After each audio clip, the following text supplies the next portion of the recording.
Bonsoir à tous. It's so great to be with you tonight. I hope very few people, or maybe no one, tuned in 1 hour early. I told you yesterday that France was changing times last night. So the good thing is it's the right side for you. So if you were in 1 hour early, it's fine because you saw that the video was going to start in 1 hour. I hope you're doing great. You're staying at home. You're staying safe and healthy. If you like this series of video, it would be fantastic if you could put a thumb up on the video so we can let YouTube know that this is interesting. And if you have other friends that would like to join us, they're absolutely welcome. You have a playlist with all the previous lessons on YouTube, and they can catch up. We are already, I think, at the 11th one, which is nuts. And we still have a few pages to read. So I'm very, very happy to be with you tonight again. Welcome, everyone. Take your pen and paper.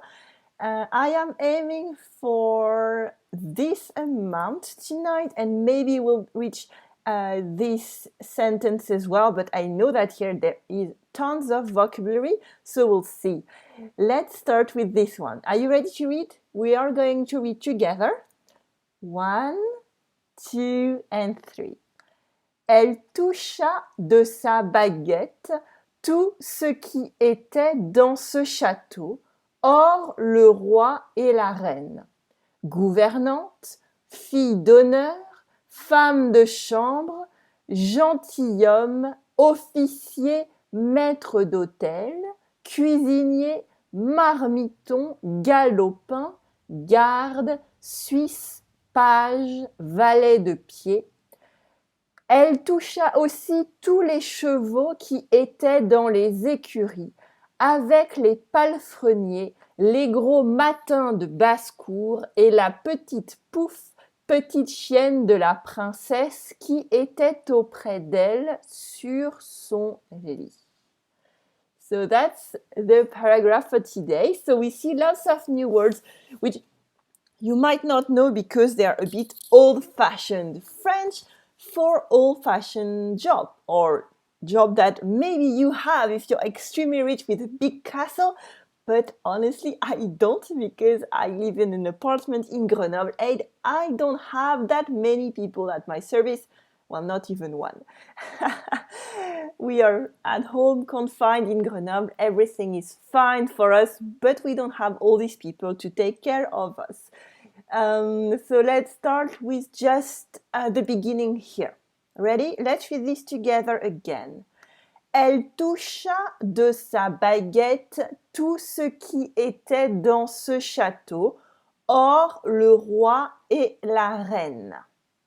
Elle toucha.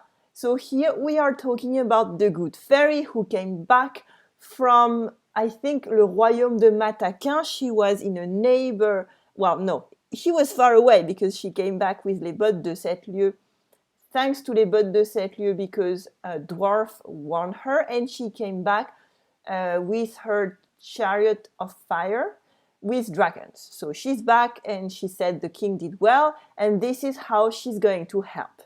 Elle toucha, she touched. Here you can see it is the verb toucher in le passé simple. Toucher is exactly like to touch in English. This one is pretty obvious.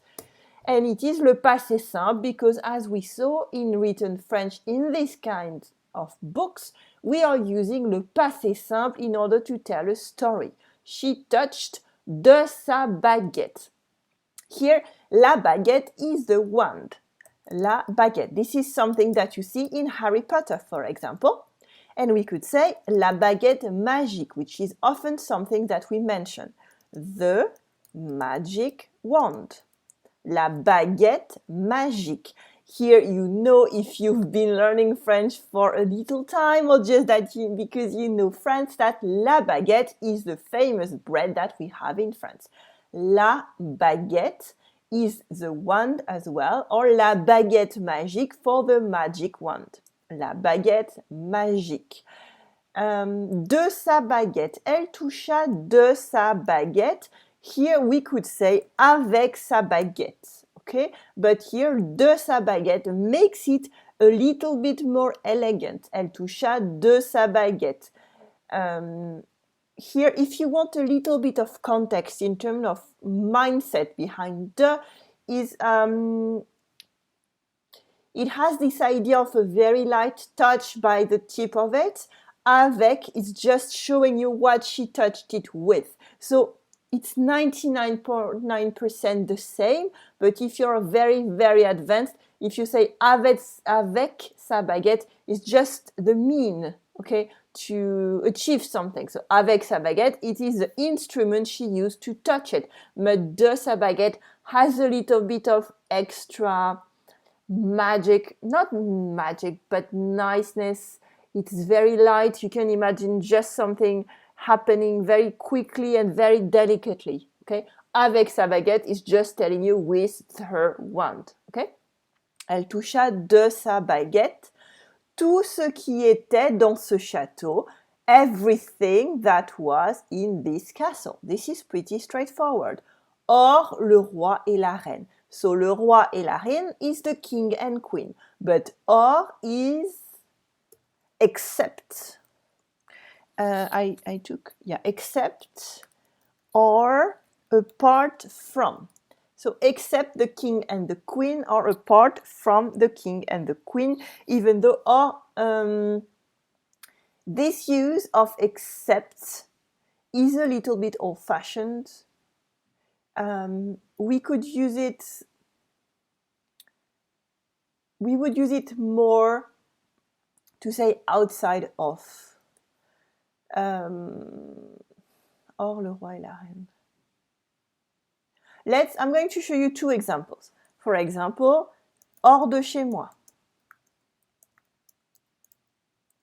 which is outside of my house. You see the intonation here. Hors de chez moi means you go out of my house now. So it's an order, it's a command. I'm telling you, you get out of my house now. Hors de chez moi. And something that you might see is acheter in French. It is hors taxe. And the opposite is TTC, toute taxe comprise. So this means including, usually it's VAT, okay? Valuable added tax, and in French is TVA. TVA. So VAT is TVA in French, and if you happen to see prices in France, because very often you're a professional or you look at the receipts, TTC is toute taxe comprise, so with everything in it. It's the price you actually pay, and it's also the price that is advertised, except if you're a professional. And hors taxe is without the taxes, and this is the price you sometimes see for professionals because we get the VAT back. So hors is not extremely used except in certain terms. Here she could have said, or he could have said, because it's Charles Perrault, en dehors du roi, but that's not great. And I don't want to show this to you now. En dehors de, let's use that. Hors le roi et la reine, but here it is a very old-fashioned sentence. But hors means except, apart from, or even, let's say, outside as well. Because without, okay? I'm showing this to you because if you see it, or you might understand it, but it's very difficult to use. Or, it's also however.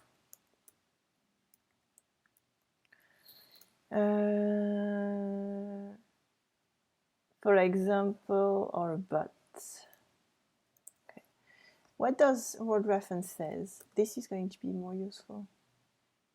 But yet. Yes, so yet. For example, je t'ai vu jouer dehors, or je te l'avais interdit. I saw you play outside, however, but I had forbid you to do it. Okay, so you have this or here, and or means gold as well. But this is something I wanted to show you to show you because they sound exactly the same. So, or le roi et la reine, except the king and the queen. And here we have a list of very complicated vocabulary that is useful only if you have those people in your home. But for fairy tales, because they're very often in castles, you might see them.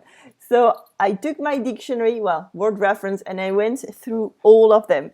So une gouvernante, because that's useful because you can learn a bit extra vocabulary hidden there. Une gouvernante is a governess or a housekeeper. I'm going to put a housekeeper because governess is obvious. Well, I'm going to write governess as well. A governess, so it's a person in charge of running more than just a room, so they're taking care of the house. Gouverner is, you have here, gouverner. Govern, yeah, it's govern, to govern. So this is more used than gouvernante. Le gouvernement is the government. Le gouvernement, so that's useful at the moment in France because you're going to hear lots of messages from le gouvernement in France. So this is more useful than une gouvernante because I assume that you don't have one. If you have, just please invite me over. I would love to come and see your castle. Fille d'honneur. So it would be une fille d'honneur, but this is not something we would use anymore. Something you might have heard of is une demoiselle d'honneur. And this is, my brain stopped. She's the woman you invite at your wedding. Bridesmaid. Yeah, I remember from the movie. Bridesmaid? Bridesmaid. So this is in a wedding. Une demoiselle d'honneur is a bridesmaid. But here we can assume that this is not the case because the princess is not supposed to be married yet. So my assumption is that it is une dame de compagnie here. Une dame de compagnie, which in English is, I found lady's maid or female companion. So let's say it's a friend of the princess who is in charge of entertaining her. Female companion. I'm going to put lady's maid and it's up to you to decide if in English this makes sense, okay? Because here again, my knowledge of lady's maid is not that big, so I cannot tell you. And that's my son playing. It's hard to stay focused like that. Une femme de chambre. Une femme de chambre is a chambermaid. That's pretty straightforward. A chambermaid. And un gentilhomme is a gentleman, but not in the modern meaning. Gentleman, but it's noble, okay? Noble. So it's un noble in French, okay? This is not anyone, they have to be nobles. This is obviously masculine because it's men. At this time it was pretty sexist. Un officier is an officer, that's easy.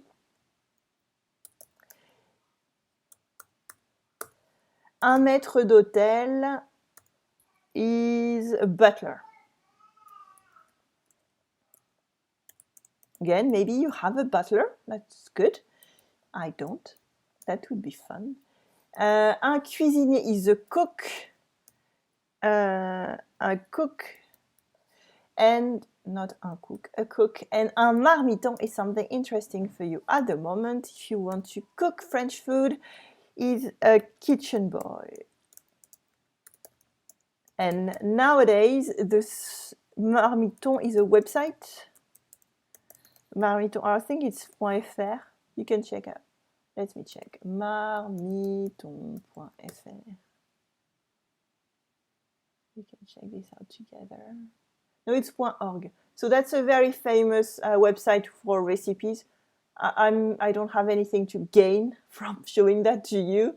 They didn't ask me to, but that's one of the references for getting recipes in France. and you can get recipes from real people, and you get critics, so you can have ratings, and it's a good thing to do. I'm baking more than usual now because I'm at home, so you can find interesting recipes there. This is the place I go, and I have the app as well. So again, they didn't ask me to do that, but it's one of the references in France. Un galopin is something I'm not sure about because there's no real context there. It's just a list of people, and un galopin is a misbehaving child. Okay, and this is something that we can use now still. Une galopine, un galopin. I'm not even sure we can put it in feminine. C'est une petite galopine. I'm going to check it out so I can give you a proper answer. And this is useful. No, un galopin. Okay, I'm going to add here un petit galopin because it's something that we use. So if you want to say your child is being naughty but in a good way, not doing something really bad, you can say c'est un petit galopin. It's a misbehaving child. It's just being naughty and fun, okay? And this is something that we would use now, but here in the context of the fairy tale from the 17th century, I don't know, it might be a child who doesn't really have parents or just running around. I don't know if it's exactly this translation in the 17th century, but in the 21st century, it definitely is. And it's something that you can absolutely use to sound more French, because here it is not slang at all, it's just familiar French. And the way that we speak to children and we talk about them really shows how fluent you are in a language. And if you start telling that about your grandchildren or your children, that's pretty fun, and it shows that you know what you're talking about. And again, it's a very nice thing, okay? You're not saying anything nasty about a child. Un garde is a guard. Un Suisse. This is interesting because if you're European, you might know that, and if you're not, you might not. The Swiss soldiers used to be employed by other armies in Europe, and you can see that in the Vatican, for example, in Rome, where you have les gardes suisses. Okay, and here it is un garde suisse, or un soldat suisse, I would say un garde suisse, and we call them les Suisses. And I found the translation on Wordreference, and they say it's Switzer. I know that my dad, who is watching the video right now, would say, Geraldine, you should have called me, I would have told you. But Dad, I didn't want to bother you today. So the Swiss are Switzer, according to Wordreference, but mostly they are people who were employed by other armies. And now you can see them in the Vatican. When I went, I saw them, and I was very impressed because I had heard of them. And you can check them out on Google. They have a very beautiful uniform. Then we have un page.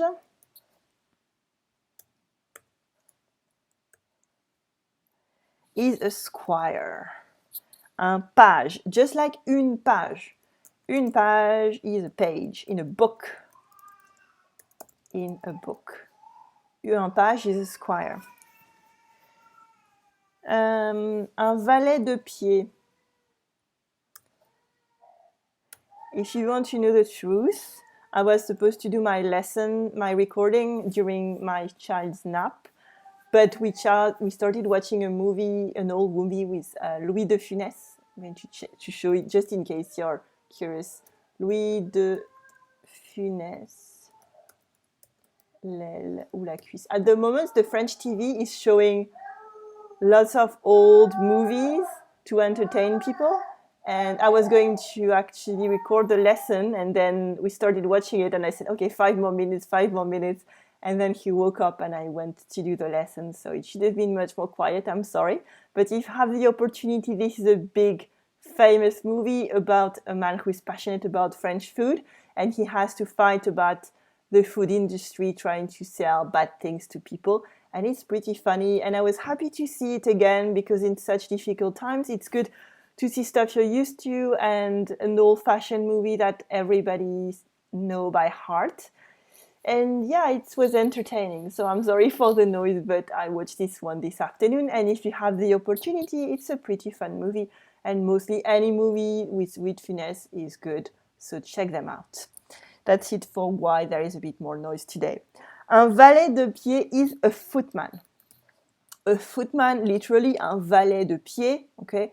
It is again someone you might have if you have a castle, but I don't. So that's the list of people who were touched by the wand, the magic wand. Then let's move on to this part, and I'm going to copy it so we can see it because that list of people is huge. Let's read this sentence now. Elle toucha aussi tous les chevaux qui étaient dans les écuries avec les palefreniers, les gros matins de basse-cour et la petite Pouf, petite chienne de la princesse qui était auprès d'elle sur son lit. Here, I am just going to add un tiret here because I want you to remember the modern writing. Spelling. Elle toucha aussi. Aussi is also. Okay? Also. Also. Elle toucha aussi, also, tous les chevaux, all the horses. Un cheval is a horse. Des chevaux. Okay? Des chevaux qui étaient dans les écuries. Les écuries, you can think, and that's right, that this is the house of the horse, if you think about the context, and we are in a castle. So, une écurie is a stable. Une écurie avec les palefreniers. Again, if you are a horse rider, which you might be, you might know this word.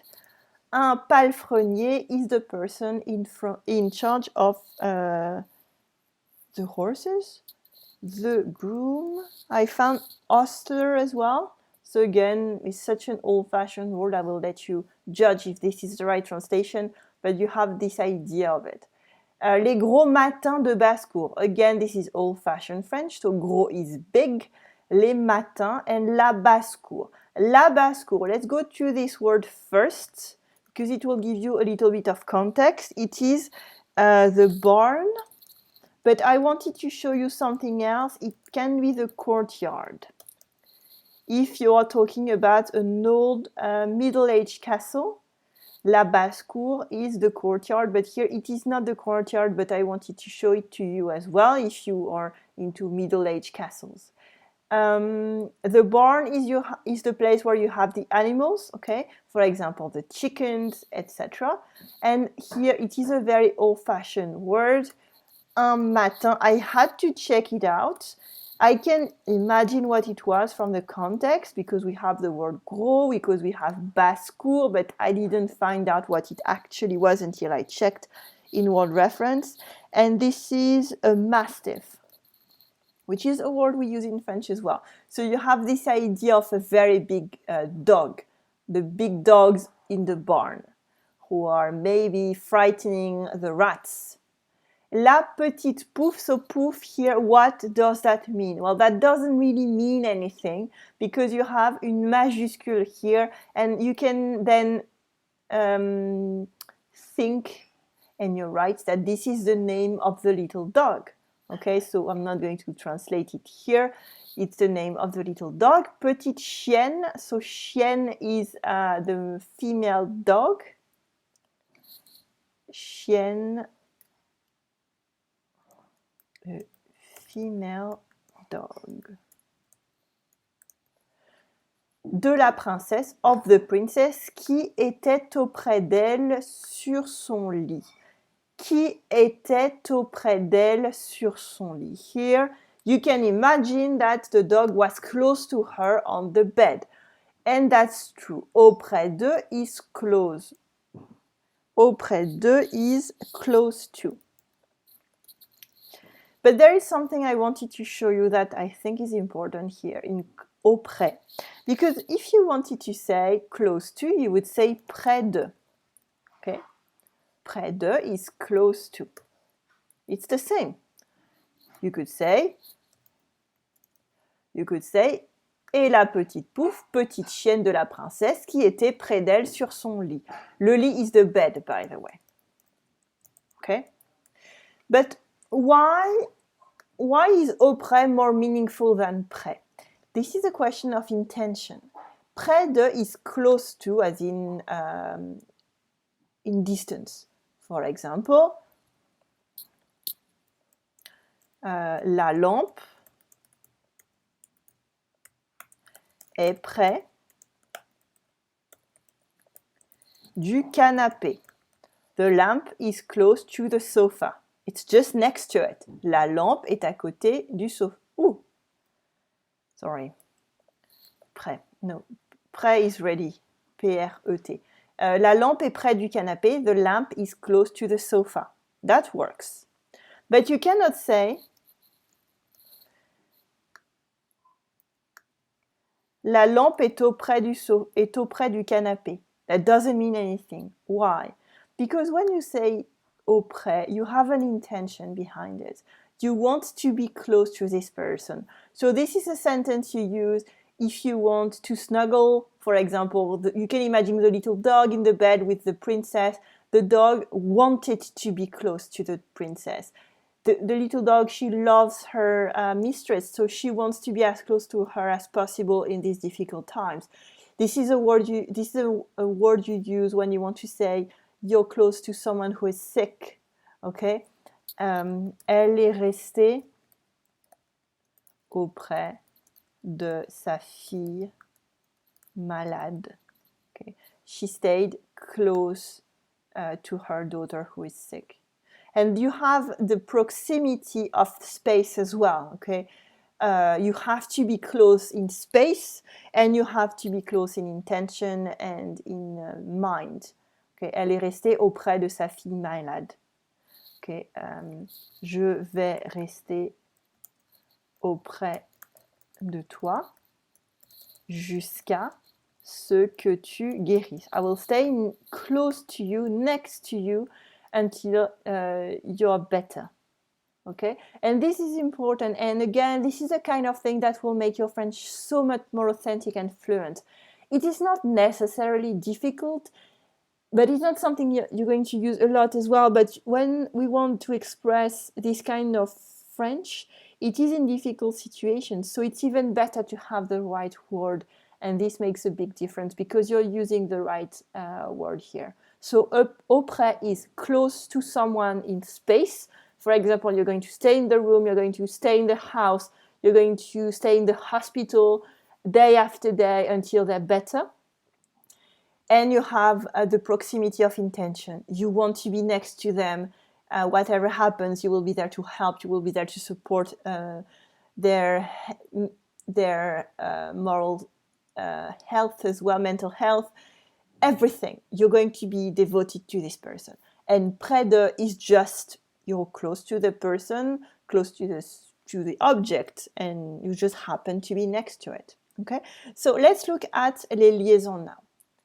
Let's come back to that, and we're going to read everything together. Let's read this together, and I'm going to add the liaison because I don't think that in this paragraph there is any. So I don't want to waste everybody's time by going through that alone. Ready? Breathe in, breathe out, and let's read this sentence together. 1, 2, 3. Elle toucha de sa baguette tout ce qui était dans ce château, hors le roi et la reine. Gouvernante, fille d'honneur, femme de chambre, gentilhomme, officier, maître d'hôtel, cuisinier, marmiton, galopin, garde, suisse, page, valet de pied. Then, what is next?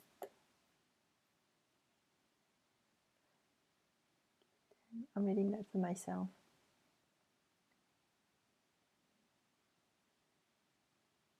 Here we have just one. I had noticed this one. Okay, so let's read this sentence together. Elle toucha aussi tous les chevaux qui étaient dans les écuries, avec les palefreniers, les gros matins de basse-cour et la petite Pouf, petite chienne de la princesse, qui était auprès d'elle sur son lit. Okay, so the princess is fine, she's sleeping, and the fairy touched everything except for the king and the queen and put everybody to sleep. I'm not sure it's ethical to actually do that because they didn't ask for it. What is going to happen to their families and friends outside of the castle? They're going to be angry, they're going to be sad because they're going to die without seeing them again. But this is a fairy tale and this doesn't matter at all. But I'm a bit anxious about the families of all the people who got touched by the fairy and didn't ask for it. So that's it for today. Tomorrow will be Monday. We're supposed to be back to a normal week of work. And this was supposed to be the weekend, but as we are confined at home, safe and healthy so far, it's pretty much the same. Tomorrow we'll start our third week of confinement. I wish you a good evening, a good day. Please stay safe and healthy. Thank you to the nurses, the doctors, everybody taking care of us in these difficult times. We'll be back tomorrow at the same time, 7:15, and it will be the same time as tonight because time is not going to change again tonight, I hope. And I hope to see you tomorrow. Please don't forget to put a thumb up. If you want to be notified of the next lessons, you can subscribe to the channel and activate the notifications. Bonne soirée, bonne journée maybe, bonne nuit if you're going to bed. And I will see you tomorrow. À demain!